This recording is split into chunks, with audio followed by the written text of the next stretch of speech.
Pass. Irene Intale. Yeah, so many guys are working so hard, by the way. Bakola nyo. Omuli Irene Intale yo.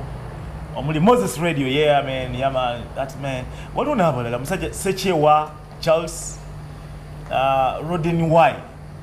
What do I mean? Music or I've never met them. People like Nava.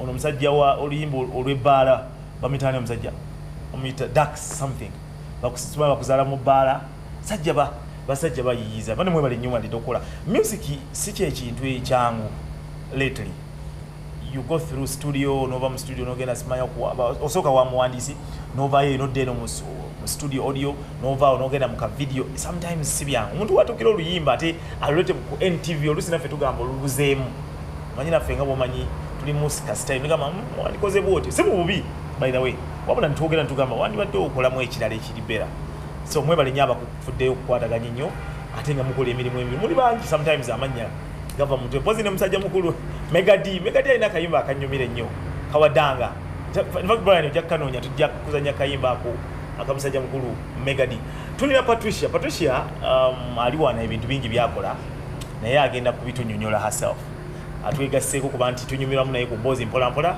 atuwulire kiki ekigenda maaso. Welcome to the show. Hello. How are you doing? Mr. Myers. Ogamba otya? Sirina mtawaana. Hey. Je waliko. Obulamu bulungi? Sirina tabu at all. Yes. Bigende bitya? Sibiri. The Ssewungu agamba ekyomukulu omulali mu. Jali tencha tugenda mu rallies. Yeah. Ekintu akitambuza. Agenda kago. Yeah. Katosabe katulabe buli omu abasibye obangi buli omu fe tuli okulaba ani abazi. No, incumbent. Ogamba otya? Is the winner. Jendi sina mtawaana.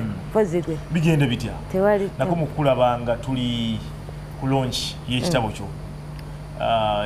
Ngamba okay ngate ebintu byoyogera twandibyetaazo bibulira ku bantu naddala nga bali mu holiday abaana naddala naye mbadde njagala since you're here osooka otubulire nze nkumanyi n'ensogi ogibulire gwani. Mbalamusiza mwena abatuuliza abatulaba ku KOONA TV ne Mr. Ramiti Miles. Nze bampita Patricia Ssewungu nzaalibwa Masaka. Masaka ludda waawo mukimanya? Masaka Villa Maria Kaliro. Evira wali okay. Ndi siri muwandiisi wa bitabo naye nesanga nga mpandisa ekitabo. So si kyankuwandika what inspired you? Waba kutogamba ogamba nti katandike okuwandika? Nalabawo gap. Kubanga nze ndaba nti buli muntu ekitabo kyayagala okuwandiika kibeera kimuwaana. Oh yeah. Ate nze nali njagala ndage mistakes zenkoze mu bulamu zisobole okuyamba abaana. Kubanga oluusi omuntu bw'alaba nti awo waliwo ennyanja n'ategeera nti awo waliwo ennyanja asobola okutegeera nti tasobola kuyitawo. Okay. N'ate abantu balaga nti ffenna twabuuka dde ennyanja ne tutuuka ku ebusaabala. So abantu tebasobola kutegeera ngeri ki gye babuuka nnyanja. So nze nasalawo nti kankozese mbalage nti ennyanja ddala era ogibuuka bw'otyo. Yeah. What is obsession, right? No. Shadows Angels. Shadows Angels, rather, yes. Sorry. Shadows Angels. Yeah. Ni tuulira ebintu bingi nnyo awo neesasika. Nga mulimu Illuminati kituufu. Nga twali ba Illuminati otasinga tetuli bagagga. Buli Illuminati koza abamugagga. We bagamba. Sinalabawo Illuminati. We namulaba nja kugamba nti Illuminati. Twazinanga we were teenagers, twali baana bato. I loved dancing. Nga tuli baana bato. You still dance up to now? I do. I think I do. You can dance for us? I think I do. Brian, there's katufune ku kazimba tulage mu abibyemu tulabe omukyalo ono. Emyaka gigenze. Hey. Si kyali munna. Tukyasobola. Zinamu naye nga si biri. Okay, tujja kukidako ekyo. Yes. Okay, fine. So genda mukatabo ukoza akatabo ya and all that. Ogambye nti wayagala okukyusa life, you know, nembeera. So how has it been for you? I mean, it hasn't been too bad, too good. No, of course, Uganda babeera so negative. I know. Baba ine mutima nti bo oyina okumala okubalaga oba okubakuba miggo bagambe nti du. Nzize kati ekintu kiri bwe kiti ne bwe kiti. Okuba confusing okutakinga on kitwala time naye Katonda mwebaza nti abantu bantakinga on positively. Wow. Ekitabo tukiguze mbadde ne consignment biri mu Aristoc, which is quite good. Mbadde ne Aristoc biri mu Uganda bookshop. Okay. Amazon baguze ebitabo bingi nnyo ku Amazon kubanga Amazon jukira nti kati abali mu diaspora but most of them ababigula bannayuganda. Ugandans. Yes. Okay, wow. So n'abantu bennyini ababulijjo bankubira nangamba njagala gula ekitabo. So I can't complain. It's your first book, right? Yes. Osuubira okuwandika ku bitabo ku kataba? Actually, I'm writing a magazine on yes. Okay. On motherhood. Okay. I know I'm not the best mother like everybody says, but omanyi bagamba nti negwoza dda kkubira engoma noozina. Indeed. So nsibira nti nyinza okuba nga nange siri the best naye manyi what being a mother is because I saw my parents being parents to me. Okay. So mpandika motherhood, especially mothers in diaspora. Okay. Kubanga abaparents abasinga okubeera mu Bulaaya beerabira kiki omwana kyali. Really? Yeah, omwana kati bafuuka abaana baabwe ba celebrities baabwe. Omanyi abazadde bajubisa abaana baabwe. Batya? Ajja kugamba nti omanyi oyo tasobola, she can't say Luganda and she doesn't talk Luganda. Oh, you can't talk to her like that. Okay. She's in her room, leave her, she's resting. And I don't believe in that because I believe that omwana tasobola kubeera mukwano. Yes, waliwo extent weyina okutandikira ne weekoma naye to what extent? Okay. Oyina okubeera nti omwana twagala nnyo tukuze abaana baffe nga bali mu culture eyaffe eya Uganda kubanga baana baffe lwaki abaana baffe bafumbira aba Nigeria lwaki abaana baffe abasinga nti bo bafumbirwa bazungu ate nga aba Nigeria bo tebasobola kuwasa baffe. Of course they use them and leave them. Oh no. Okiraba? So kati ffe lwaki tetusobola kwekolaga ogwo omulimu. Kwekolamu omulimu, yes. Yes, Omunigeria naye waba anoonya omukyala ow'okuwasa omulenzi ayagala omukyala owaabwe culture ye. Naye ffe twakireka. Abaana baffe bonna bagenda kufumbira aba Nigeria, aba Jamaica. I know. So nze njagala ku encouraging aba parents nti we can do it. Tusobola kikola, tusobola oku encouraging abaana baffe. Mpola mpola n'ekirala njagala bazadde bategere nti abaana baffe baana mwana tasobola kugamba kyakkola. Abaana babuli bagamba abazadde ebyokola kyotegeeza. Abaana b'e Bulaaya asobola kubanga batya nti ate wona omukuba naye nze mmanyi nti spare the rod and spoil the child. Patricia, what exactly do you do other than tutegete oli mukyewutawo? Kiki ebirala byokola? Nkola ekyeyo. Ekyeyo.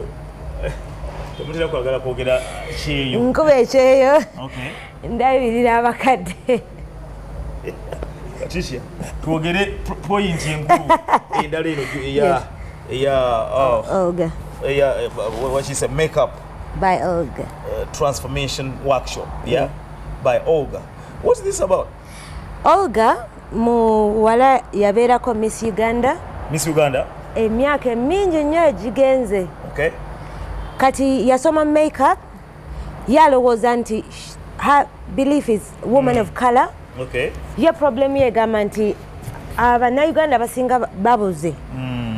Kyovola nti abaana beeyerusa nnyo.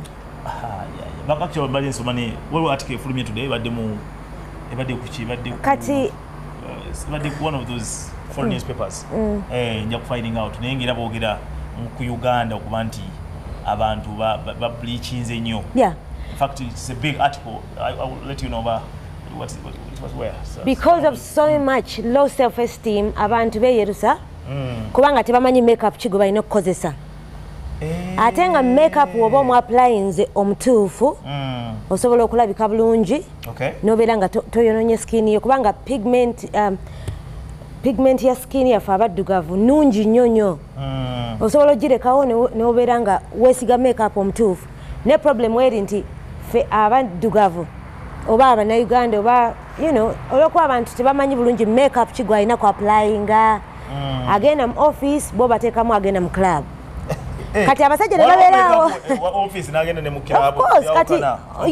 Kati tosobola kuteeka buntu bungi nnyo ku maaso ng'ogenda mu office you look a little bit silly.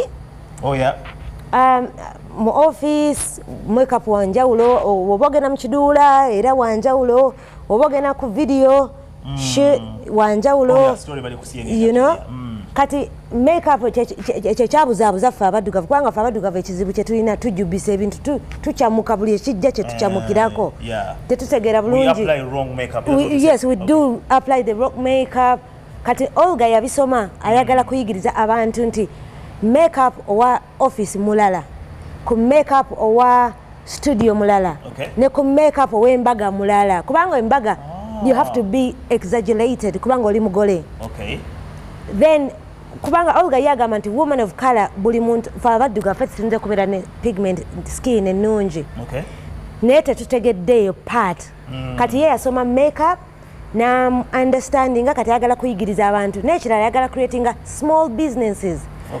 Abawala bangi tebalina mirimu, they're looking for jobs. Naye omanyi nti osobola okera ku makya n'okwata ka rucksack n'ogenda n'osiga abagole n'olinnya boda n'oddayo ku campus. Okitegeera nti kalimako katono okoze 1 million already osiiza abagole embaga okwanjula abantu bafumbirwa everyday. Mikolo gitambula buli lunaku ate kati abawala b'ennaku zino batanditewo n'okuba nti ayagala omusige ku makeup ng'agenda out. So you can have that small business.